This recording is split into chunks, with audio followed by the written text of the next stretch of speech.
Oh my gosh, she's a slow one today. Uh, but you got it figured out, so that's good. Yeah, I guess so. Bah, silly I was bot. gonna say thank you for attending my virtual birthday there on the weekend. Yes, yes, indeed. That was. I will admit it was a little tricky Yeah. with all of Good Friday happening at the same time, Yes. but did manage to make that work, and it was good to attend. Yep. No, it was fun to see everybody. So Yeah, I quite the good turnout. yeah, I kind of missed out on being able to invite everybody the last year because it was a milestone birthday last year, and this year seemed like it wasn't gonna, not much was gonna be able to happen, and it falling on a holiday weekend, I wasn't sure if I wanted, like what I could ask of people for a birthday, but it was sure nice to see everyone. For sure.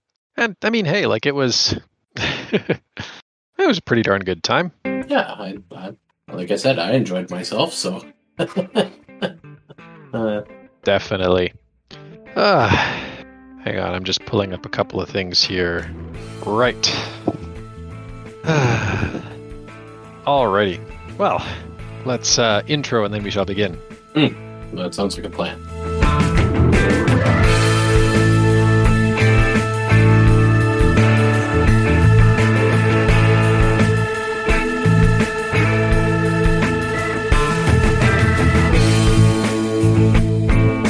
Well, welcome back to another episode of Scouting Stuff. You've got two of us this evening. Scouter Colin is at that end of the internet. Hello. And I am and continue to be Scouter Ken. And yes, just to build off of what we were babbling about there in the preamble, happy birthday again, good sir. Thank you. Another year older. I don't know if I've done enough to make me wiser. Well, I mean, it's been an interesting year. Yeah, it's kind of been a year doing things that might not be considered. When you're not doing anything, it's not like you can be doing things that are that would lend itself to making you none the wiser. Well, I mean, we've learned a thing or two about how to stay safe in a pandemic, I suppose. So there's that. How to lock down and then open up and then lock down again and then open up and then lock down again. And then open up. Maybe eventually open up. I don't know. Fingers crossed. You know, at this point, like, I mean, I wasn't the biggest restaurant goer anyways before all of this happened. A little less now. As long as they don't do like a major school closure again, I think it'll be all right. I mean, I don't. After the first lockdown, Cindy and I weren't big on going to restaurants after that. So, I mean, if we want something, we'll go and do takeout. So I don't know how that's going to shake out after we open back up. We'll have to see how that goes. But yep. But it was interesting to hear Graham's perspective on from the other side of the globe, right? Like that's well, and they have been much more aggressive with using lockdowns over there in many of the Australian states. Mm-hmm. I just heard in the news that they were working with New Zealand to allow travel back and forth again without the need of quarantine. Well, I guess that's good for them. My sister can travel again. I mean, I'm still traveling. I'll be up at Firebag next week, so it's a little bit different. Yeah, I was going to say, not so much Firebag, but I guess it's still, you're getting out of the city, so take the small victories. I am. But yeah, it's not quite the same as New Zealand. No. Northern Alberta's more brown. This time of year, at any rate. Nothing's quite like New Zealand, as is New Zealand. I was disappointed to learn, though, that a Howard Shore soundtrack does not just play everywhere as you wander around the country. That's unfortunate. Yeah. Oh, well. Nor did my sister take my advice to use Howard Shore's music for her wedding video. She recently got married out there. That's awesome. Well. I think that would have been spectacular myself. My mom had a kick out of it when she visited there a few years ago. Like, she toured a goodly portion of the island. She was there for quite a while. Mm-hmm. And so at some point, she, I remember the name of the mountain that is used as like the stand-in for Mount Doom when it's in the background. But at some point, she was in that region of the country, and so every chance she could, she would like line up the mountain in the photograph she was taking. This Mount Doom looking over every other scene that she's in. That's awesome. Yep. So, fun times. Mm-hmm. But anyways, not quite what I wanted to talk about. Although, what I did maybe want to talk about was something you would take to the mountains if you perchance to be going there, perhaps. I don't think we've talked about sleeping bags, have we? Not in depth. I think we've done the generic what do you pack in your kit kind of thing for camping, but I don't think we've done an in-depth discussion about sleeping bags. Yeah. So I think it might be good to have that discussion because at some point we'll be able to go back to camping in theory. And when that happens, of course, ideally, like this is, and you know what, this is actually something that I think is kind of really important to talk about because this is something that I've definitely seen scouts struggle with. The handful of times I have accompanied the scout troop camping. I've seen the Cubs struggle with it too, but then of course we do a little bit more to make sure the Cubs are indoors for camping outside of warm times, shall we say. And especially for beavers, the only outdoor camp I think that we've done with the beavers has been Damboree. So, which is, I mean, that's whatever it is. We do a little bit more outdoor camping with the Cubs, but it's scouts really where we try and sort of push the outdoor thing in at least 3 seasons, if not all 4. Certainly you and I went on winter camps as scouts, in addition to every other season. And, I was thumbing through the field book, and like, it's funny because of course the field book for Canadian Scouting, my edition was printed in probably 1999, if I had to guess. Okay. Oh, 2009. I am wrong. 2009. So not the most recent, and sleeping bag technology has advanced a little bit, but I do think a lot of the principles that the field book discusses are, they still obtain today, right? Yep. Because at the end of the day, if you're going on any kind of overnight camp, and even if you're sleeping indoors in a lot of places, right? Like most scout camps don't come with furnished beds, and probably if they did. So, pretty much any time that you're going to go on a camp as a scout, you're bringing along a sleeping bag. And so having the right sleeping bag for the camp that you're going on kind of will make or break the camp for you. There's nothing more miserable than a scout who's had a terrible night's sleep shivering in their sleeping bag. Yep, it's true. Having been that scout, I can completely attest to it. It's not just the sleeping bag that matters too. It's also the sleeping pad that you use as well. Right, and maybe let's get that out of the way first because that is kind of one of the most that is one of the key considerations, right? Okay, so first important note, a sleeping bag will not keep you, a sleeping bag doesn't make you warm. No. Let's put that out there. The sleeping bag does not warm you up.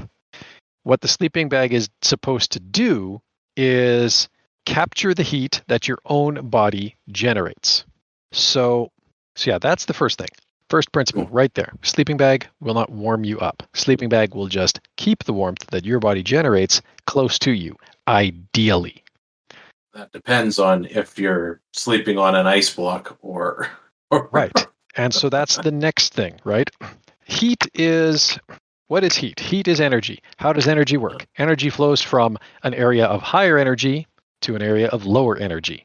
If your hands are cold and you touch somebody whose body temperature is warmer than your hands, they feel warm and you feel cold.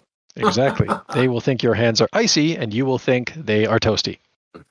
So, but also that means that unless you're sleeping on the desert sand in the middle of a sunny day, chances are your body, since it is capable of producing its own heat, is probably warmer than the ground, which does not produce its own heat. It absorbs heat from the sun.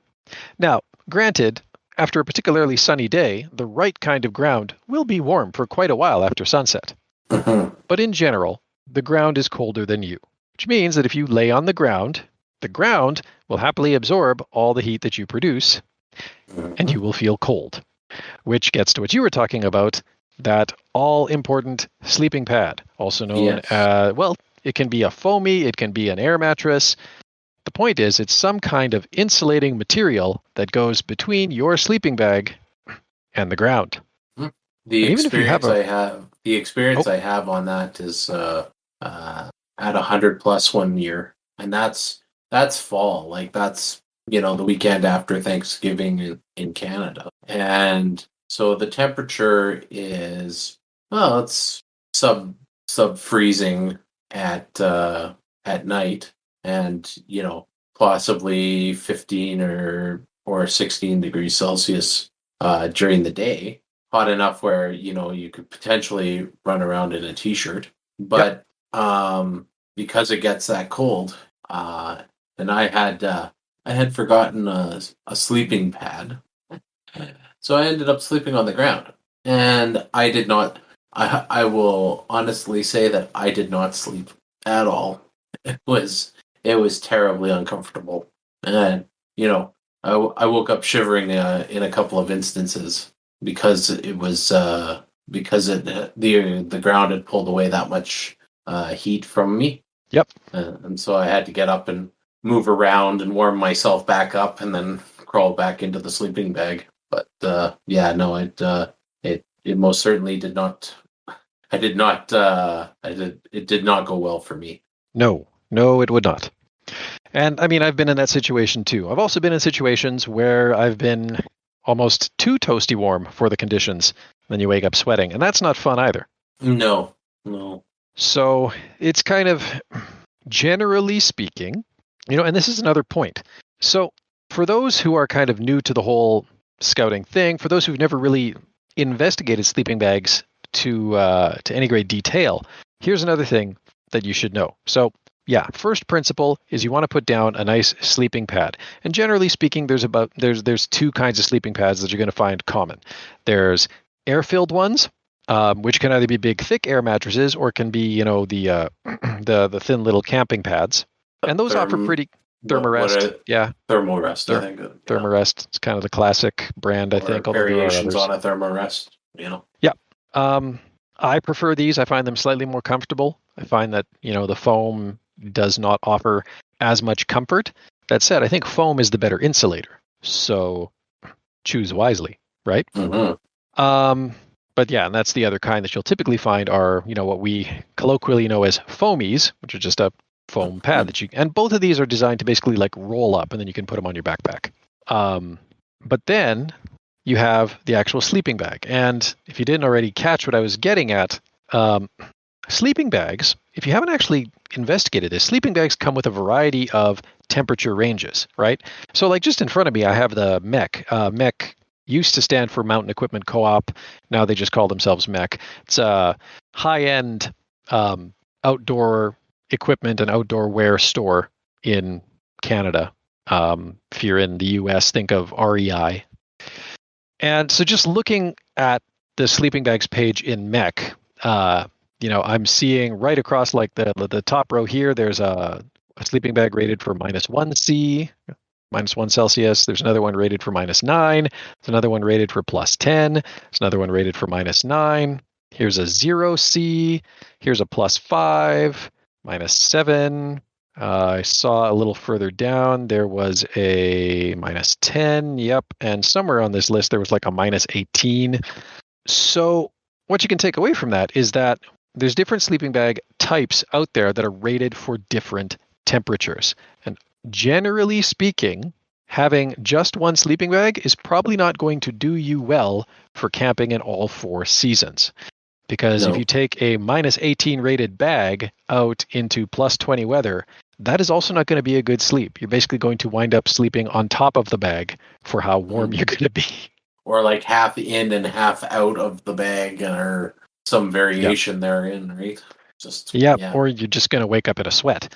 And none of that is terribly fun. So first thing to consider is the expected weather for the trip that you're going on, and making sure, hey, is my sleeping bag rated for this weather? Do not take a +10 bag on a camp in late fall. That will also end in discomfort. Because oftentimes, night times at fall will dip into the single digits, kind of flirt with that 0 C mark, sometimes get a little bit below 0. And if you're only in a +10 rated bag, then you're going to be in trouble. Awfully cold. Yep. So, and it goes both ways. There's different styles of sleeping bags too. The 3 sort of common styles that you'll find are just rectangular bags, which also tend to be like the least expensive sleeping bags. So they're just a straight cut rectangle. Same width at the top and bottom. So if you're a bit more of an active sleeper, a rectangular bag might do you well because there is a little bit more room to move around inside them. A little more forgiving. But the trade-off there is that they tend not to hold in heat quite as well. And usually, if you're buying a rectangular bag, you're going to find that they're rated for a little bit warmer temperatures. Okay? But, for summer camping, they're great. For late spring, early fall, they're pretty darn good as well. And again, if you're looking to save a few bucks, getting just a rectangular bag tends to be where you want to end up. Then, of course, there are the mummy bags. And these ones are the ones that are kind of best for cold weather camping. They're a much more close-fitting design. They kind of... Yeah, I was going to say they're tapered from the... They're tapered. They're sort of... And it's not that they're even wider at the top and thin at the bottom. They definitely get narrower as they go towards your feet. But the widest part is about where your shoulders would be. And then they actually start to narrow again. And most mummy bags have something kind of like a hood. I was going to say they all have hoods, don't they? Yeah. So, and the reason for that is, of course, because, under certain circumstances, you can lose a lot of heat, like half of your heat through your head. So, the idea basically is that, you get into your mummy bag, it's hugging you nice and close. It's not so great if you're an active sleeper, but it's hugging you nice and close. You can get yourself all tucked in and comfortable, pull the drawstring on it to draw it up around your head. So really all that's exposed is like your mouth and nose, maybe your eyes a little bit. Keeps you from breathing into the sleeping bag because you don't want that moisture in there, but the rest of you is in there and you stay nice and toasty warm. Mummy sacks, of course, do tend to be a little bit more expensive. The insulation also tends to be a little bit thicker, although that was more of a concern back in the day when you and I were scouts. Insulated material has gotten much, much better in the intervening years. Yeah, I was going to say, I'm pretty sure there's been design revisions that have made it better and lightweight and all that kind of stuff. Although when we were camping, at least the bag I had was wasn't too heavy. Well, but it was a mummy bag. Just for fun, right now I'm clicking on the on some of the filter checkboxes on the MEC website. So, for example, and they list about 5 mummy sacks that are considered ultralight. So, yes, they have 5 ultralight mummy sacks available with temperature ratings from -3 to -32 C. That said, if you want to buy that -32 C, you're going to be setting down over $1,000. So, yikes. Well, there's ways to make a -32 bag without actually having to spend that kind of cash. So yes. And again, that's also for the ultralight feature. If you're willing to step away from the ultralight feature and go with something that's got more bulk to it, the price drops, right? And that's kind of the unfortunate thing too, is, all of these newfangled technologies do come at a bit of a premium. Well, I mean, and I guess if you're into the backcountry winter camping experience, that does tend to be the sport of the affluent. And you do it regularly, and it's worth the cost. It's to have the right gear. But if you're not doing winter camping, then yeah, buying an ultralight -30 bag is probably not the best use of funds. Probably not. So, and again, yeah, wise in the use of resources. That also includes money, by the way. Just throwing that out there. Yeah. So I'm actually looking now at the Canadian Tire website, right? And so, like, for comparison, they have a single bag that's rated for minus 45C, and it's mere 407. So, and it appears to be in the barrel style, which is sort of the third style, which is somewhere between rectangular and mummy sack. Barrels don't always have a hood to them, okay. But basically they're designed for people who just need a little more room than a mummy sack typically affords, who don't want to be bound up quite so tight as one tends to be in a mummy sack. The husky gentleman's sized sleeping bag, perhaps? If you want to go there, sure, yeah. Well, I belong to the Husky Gentleman Club. Aha. Finding a bag that fits is important. It is. So, and just looking at the Canadian Tire website, they have some minus 15 rated bags, even some rectangular bags in the minus 15 rating for about $150, which is a lot less than you're going to pay at Mech. But then I kind of prefaced by saying that Mech was the high end store anyways. So, yeah. Still, so the three styles of bag: your basic rectangular, your mummy sack, which is kind of like your premium for keeping warm. You're not really going to find, I don't think, too much of a summer rated mummy sack. Although, just for giggles, I'm going to you're going to go down that rabbit hole and see. I'm going to click on the summer filter, and I'm going to click on the mummy shape. And here's a plus 5C rated mummy. Yeah, so plus 7. So okay, you will find some mummy sacks in the summer ratings, or at least the spring ratings, even a plus 5C. Yeah, okay. So I stand corrected. But in general, for summer camping, you can also go with a much less expensive rectangular bag if you want. So, the temperature rating is the single most important thing to watch for. Like if you're sending your kid to camp, or if you're coming to camp with your Avengers sleeping bag and it's late October, probably an error in planning has been made. Indeed. You may need to consider better gear. There are things, though, as you mentioned, that you can do to, improve the temperature rating of a sleeping bag to a point. So, like, for example, there are, you can get bag liners. Mm-hmm. There are such things as sleeping bag liners, which can add a little bit of heat retention, not necessarily a lot. Like I'm looking at one here that boasts that it will give you about 8 degrees of improvement over whatever the temperature rating is. So, one option is getting a bag liner. A big heavy blanket is another option. Obviously, a bag liner is going to be more portable than a big heavy blanket. That said, if you're doing car camping, it's easy to throw a big heavy blanket into the trunk, and that's an option too. Mm-hmm. But in general, look at your weather and get a bag rated for kind of the temperature that you expect to be in. You can also layer up in your sleeping bag as well. You can. And actually, that's another good thing to talk. Well, you know what? I wanted to get to that in a little bit. Okay. Yeah, I guess we don't need to, also be mindful of before we just walk away from the different styles of bags, a quick note on insulation. Really be careful with the insulation. Because, like, if you have animal allergies, don't get downfilled. Downfilled is becoming less and less common as, better synthetic insulations come along. Qualifill, Holofill were some of the ones that I think were common back in 2009.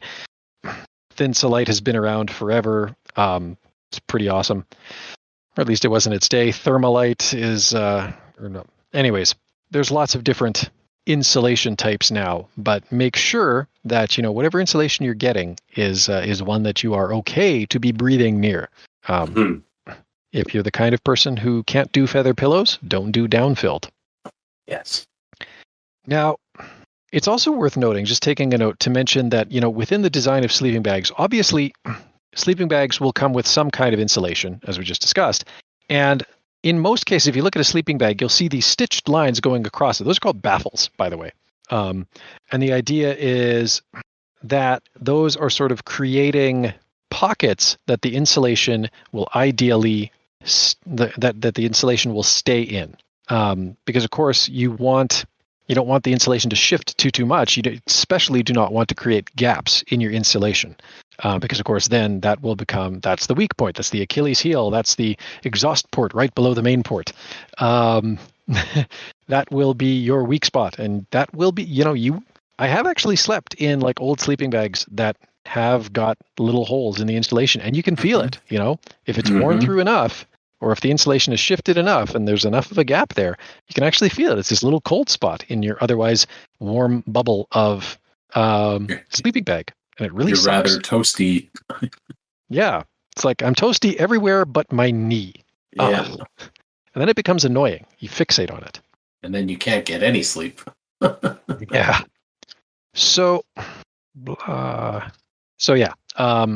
And that, I guess, is sort of an invitation to have a bit of a larger conversation about caring for your sleeping bag, because you want whether you're shelling out $70 or $700 for a sleeping bag. Ideally, you want to care for your equipment so that you can continue to use your equipment without having to replace it every year. At least for something like a sleeping bag, right? If you're hard on your pants, that's one thing, but don't be too hard on your sleeping bag. So, it should go without saying, but follow the manufacturer's directions for cleaning, right? If you're not supposed to put it in the dryer, don't. Just don't. Unless you don't want to use your sleeping bag for what it's rated for. Yeah, exactly, right? That's what'll happen if you do it. Yeah, if you would like to raise, that is it's odd to say decrease, because that kind of implies that you're going further into the negatives. But it's also odd to say raise, because that implies that you're improving it. So yeah, if you want to make your sleeping bag be rated for warmer weather rather than colder weather, disobey the manufacturer's care instructions as regards washing it. If you want to save yourself from having to wash it quite so much, do consider getting something like a bag liner, even if it's just like something you make yourself out of a sheet, because then you can wash the sheet, not so much the sleeping bag. This one always generates a little bit of controversy, but I stick by it. Stuff the bag. Don't roll the bag. Now, is that for storage or is that for transport? So, that's for storage. So you leave your sleeping bag stuffed in a stuff sack stored? Well, yes. Because I don't have space to hang them. If you have the ability to lie them down or hang them, then do that. That is the absolute best way to care for a sleeping bag. Otherwise, stuffing. And the reason for that is rolling up the sleeping bag puts stress on the seams and kind of forces the insulation into one end of its pocket. So, whereas stuffing kind of randomizes that time and time again. Yes, I agree with that. Yeah. So you're not going to wind up bunching your insulation up, and you're not going to put too much stress on any individual seam too often. So I do store my bags stuffed, but then again, I also go through them periodically, pull them out, restuff them. So, and for me, that's just a lack of space. If you can hang your sleeping bags up, hang your sleeping bags up. Let them be fully puffed up and stay in that condition. You'll get the longest life out of them that way for sure. That's I'm just remembering from my scouting days, we had a spot in our furnace room downstairs that we had a rather large kind of storage / furnace room, and you could hang them up down there, and I just remember that's how we stored them. So I would like to get to the point of being able to hang them, but I just need to clear out way more stuff first. Yeah, so there's some purging that has to happen. Much purging. So yeah, that's a thing. But yeah, if you can hang them. That is absolutely the best thing for them. Or find a place to lay them flat, right? If you're lucky enough to have that much shelf space. And while you're camping, air them out as often as possible, right? Because there's always going to be a bit of moisture buildup, whether from breath or sweat.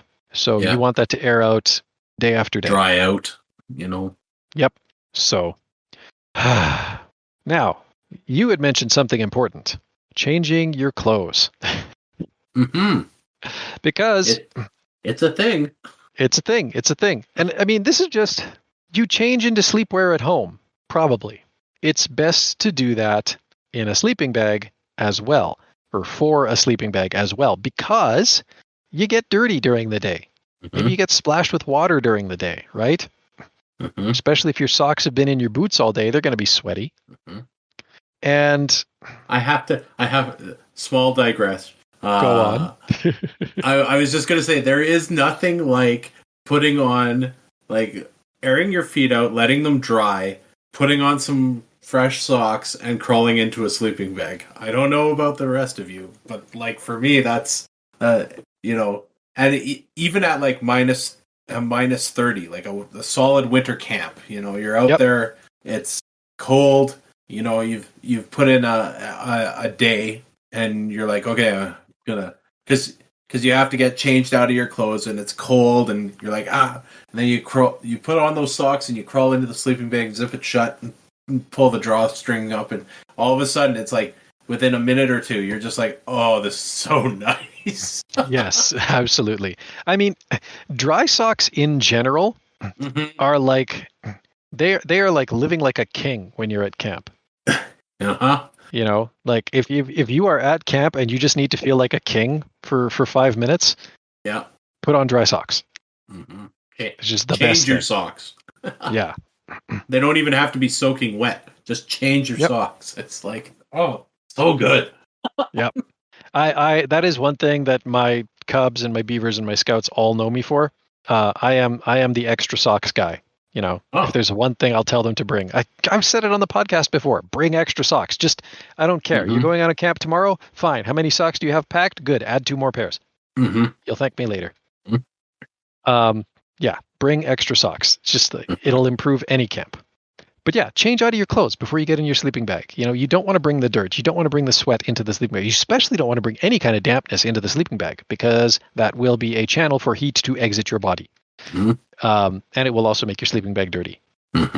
So yeah, put on some sleepwear, nice fresh pair of socks, and tuck yourself in. Ideally, if you can avoid having to get up to relieve yourself during the night, that's good. So, pace your liquid consumption. The last thing you should have before you go to bed might be a snack. It should not be hot chocolate. Because, as enjoyable as it is to hop into a mummy sack at minus 20 with fresh socks on, it is profoundly unenjoyable to have to crack open that mummy sack and get out of it at minus 20 because you have to go pee. Because then you have that age-old discussion with yourself about if you can hold it or if you should. Can I wait? Can I have to? Do I really have to? Is it just my body telling me that I have to go pee, but I've got some time? Yeah, it's like, could I fall back asleep? Could I chance that? Do you think I'll be okay? I don't know. Because if you do and you wake up later, the urgency is way more severe. Right. Yeah. So there's no winning there. No, you're picking which loss you're willing to accept, really, is what it comes down to. Exactly. Although sometimes at minus 20, it's worth having that debate, I suppose. So yeah, going to bed a little thirsty, not the worst thing, as long as you've had good liquid intake throughout the day.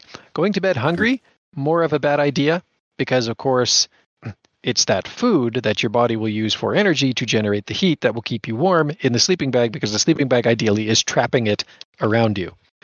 So have a good snack. Just skip the hot chocolate. Yeah, that's kind of, do those things as you get into your sleeping bag. If you have a good sleeping bag picked out for the weather that you're going to be in, that will make for a generally more positive camping experience. There are a few other things that you can do to, sort of have a better time of it in your sleeping bag. So like some models of sleeping bag will have like a little zipper baffle or a draft tube kind of sewn along the length of the zipper. The zipper is the weak point, right? Like that is one place that a draft could potentially get through because the zipper isn't perfectly airtight. So, if there is some kind of baffling or covering inside for the zipper, that's generally better. Also, if there's like a little Velcro tab at the top of the zipper, that will help keep the sleeping bag closed if you are a bit more of an active sleeper. because now you're not just relying on the tension in the zipper, you've also got the Velcro pinching the top of the zipper together, and that's going to help it stay in place. That said, there are some times when having the zipper open or openable is preferable. And I don't just mean when you need to exit the bag to use the facilities, but also, on those warmer nights when, maybe you just need to leave the bag partly open so that you can start warm and snug in the sleeping bag. But then if you do get too warm at night, you do have the ability to like unconsciously fling part of it off you and let your temperature regulate a little bit better. Mm-hmm. Ideally, your sleeping bag zipper should be able to move, like it should be bi-directional, so you should be able to open it not just from the top of the bag, but from the bottom of the bag as well. Because then you can better tune your sleeping bag for insulation, right? Maybe you could, if it's a warmer night, maybe you could open the bottom of the bag, right? Some sleeping bags can even be, even have like little pockets inside them for like if you do want to keep certain items close to you during the night, whether that's a flashlight or something like that. It's all right to have a flashlight just in the sleeping bag with you, but then of course if you roll onto it, A, it's a flashlight, it doesn't feel good, and B, it's probably made of metal or plastic, and so it will be something that will make you feel colder. So if there's a little pocket that you can put that in inside the sleeping bag, more is the better.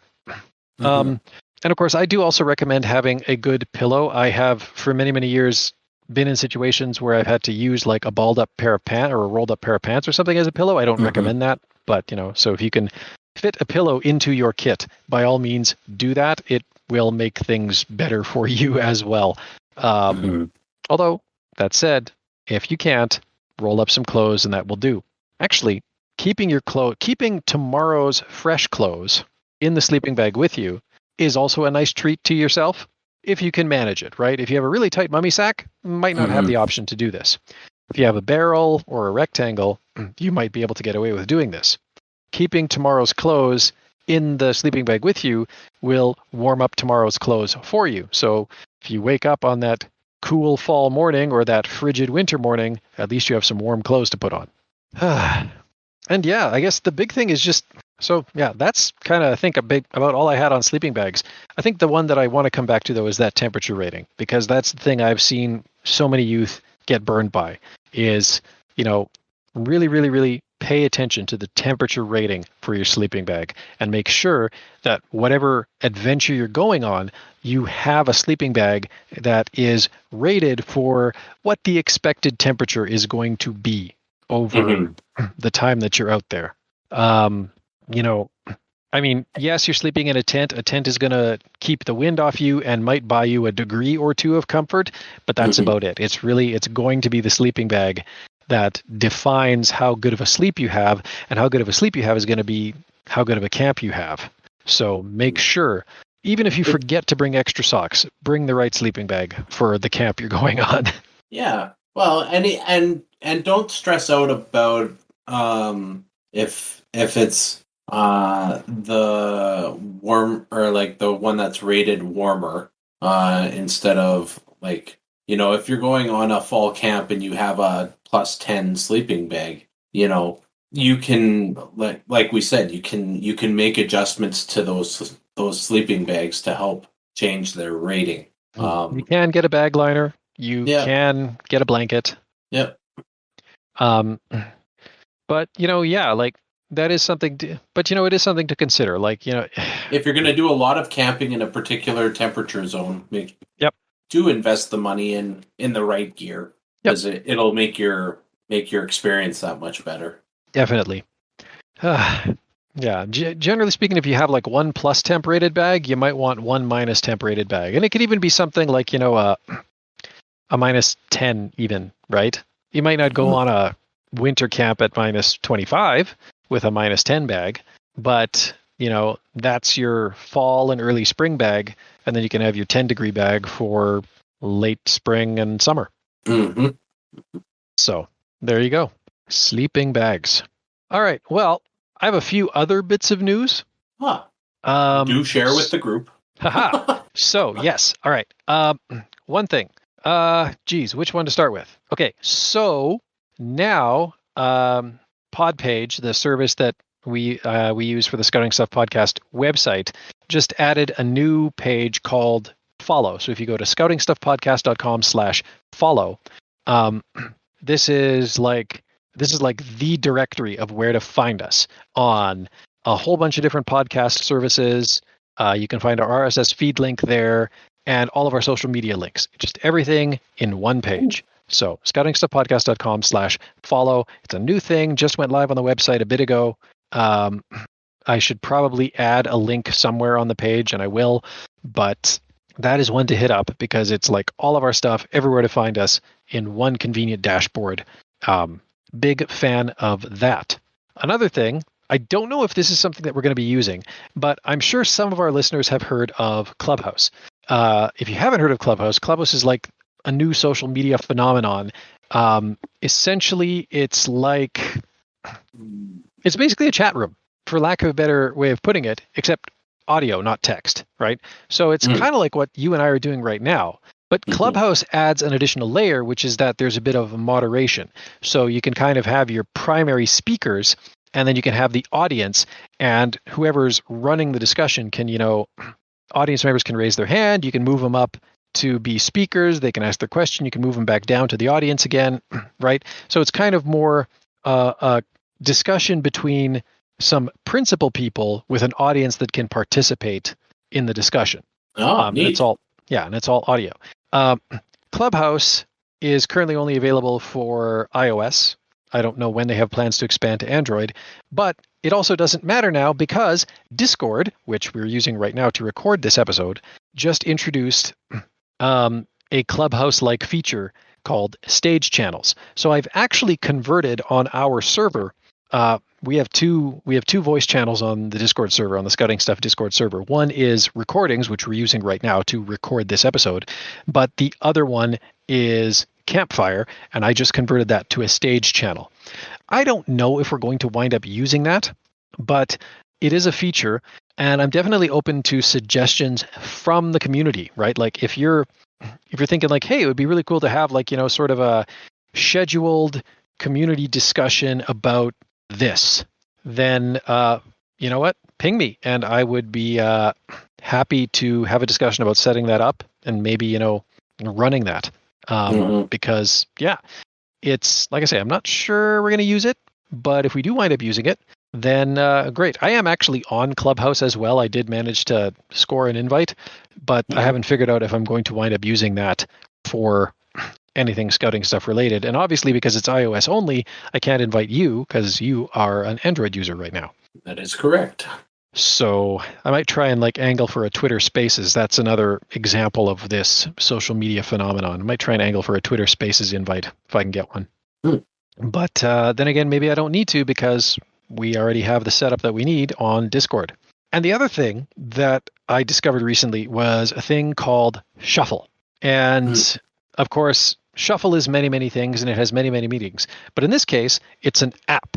And there's actually probably a few apps that have the name. So if you go to getshuffle.app, currently it is iOS only. They have a wait list for their Android version. It's a podcast player.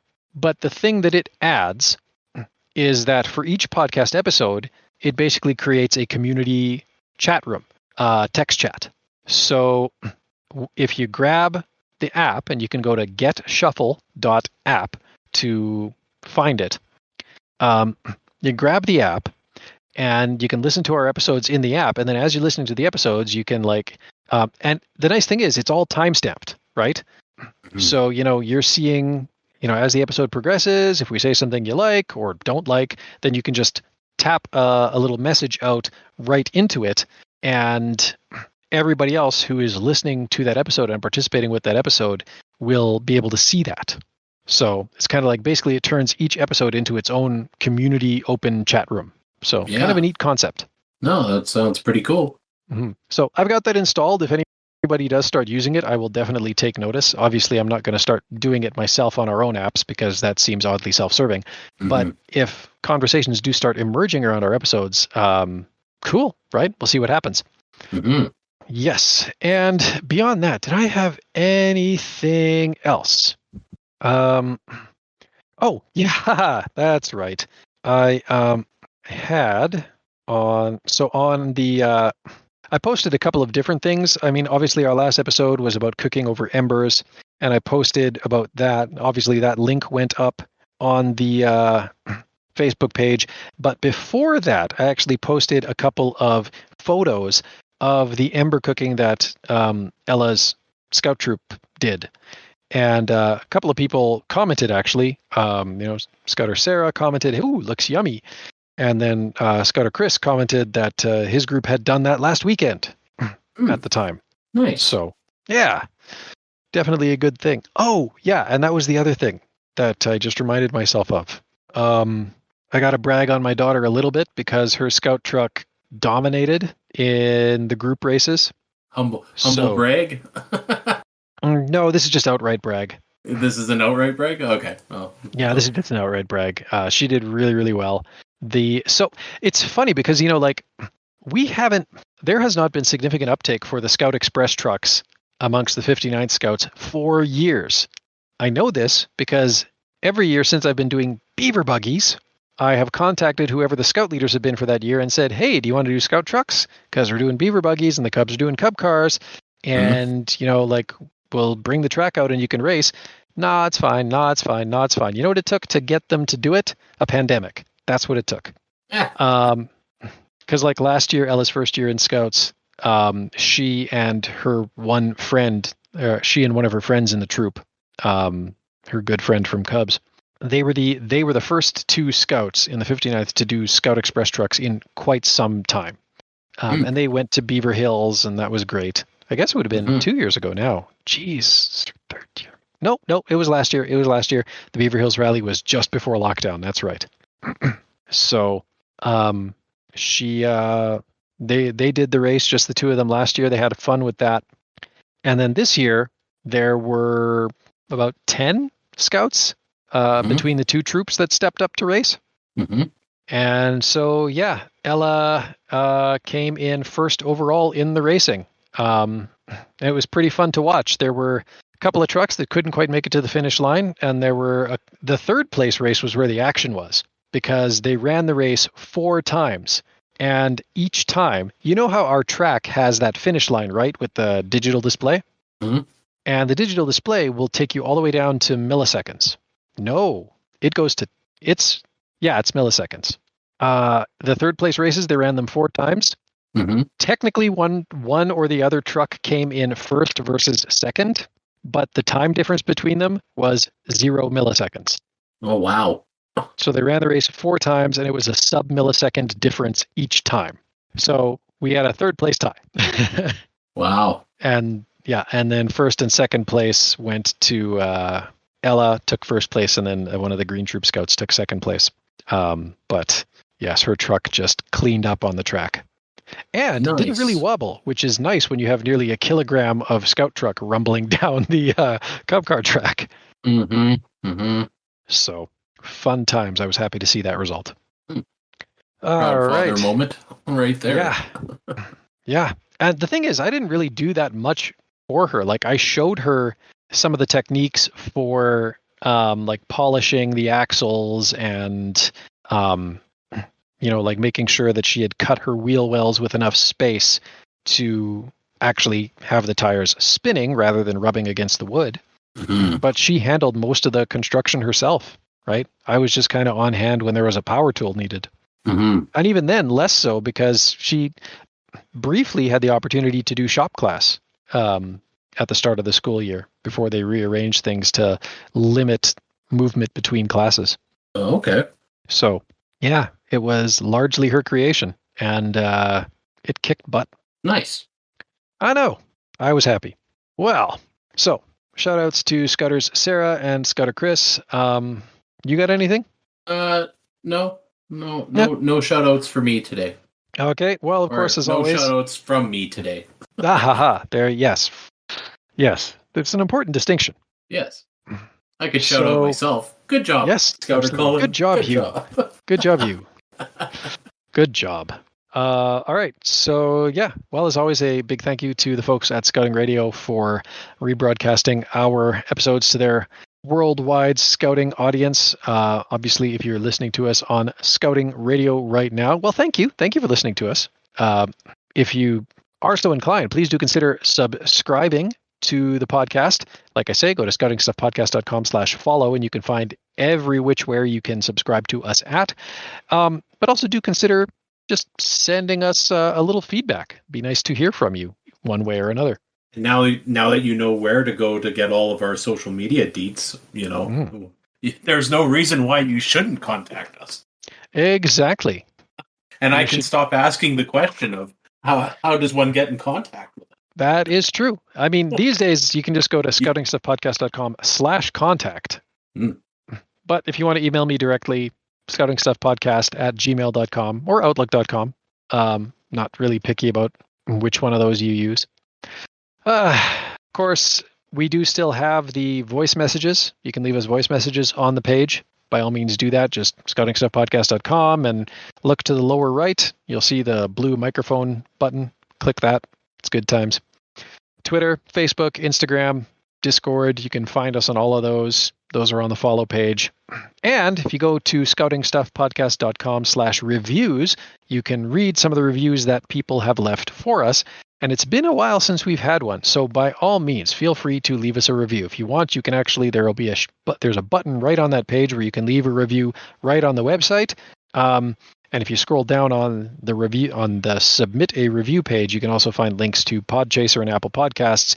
Those are services where you can leave reviews at as well. All right. Well, that's about all I got. So I guess thank you, Scouter Colin, for your time, for tuning in tonight. Yeah, thank you, Scouter Ken, for the wonderful topic. Yes. Yeah, this is fun. All you wanted to know about sleeping bags. Hopefully all you wanted to know. If you have any other questions, shoot them our way. And thank you out there for listening. And until next time, be prepared.